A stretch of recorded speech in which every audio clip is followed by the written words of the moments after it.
So one of my pet peeves is that people ask, well, how far along were you when you share that you miscarried? Or if they find out that somebody else miscarried, they ask, well, how far along were they?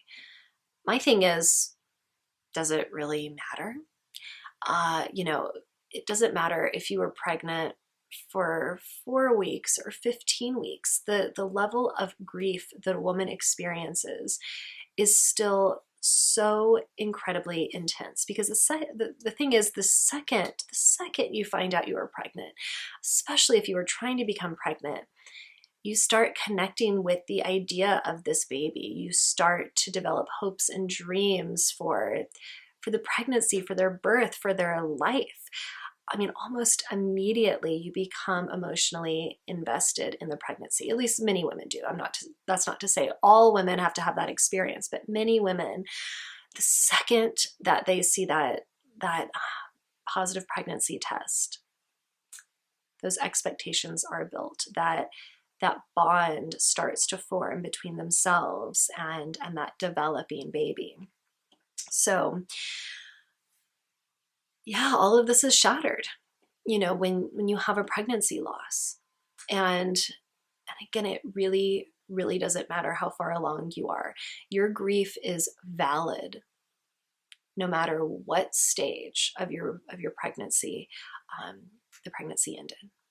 So please remember that. Please remember that you have no less of a right to be devastated, to go through the 7 stages of grief than somebody who was in the second or third trimester. It is so painful for all of us, okay?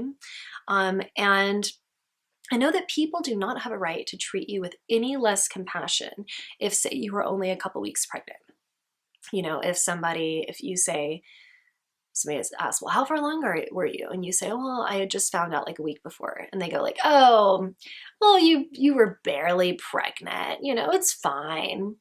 No, that is not an appropriate response for them to give you. That is not okay.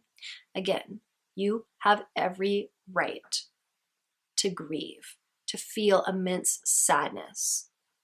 I don't care if you took the pregnancy test 2 days before you started to miscarry. You are still allowed to grieve in whatever way you need to grieve. So again, keep remembering that your grief is so incredibly valid and that nobody can tell you otherwise. And of course, if you ever get into the position of, you know, being on the other side of that, you hear about somebody's loss, fight the urge to ask, well, how far along were they? Because again, it doesn't really matter.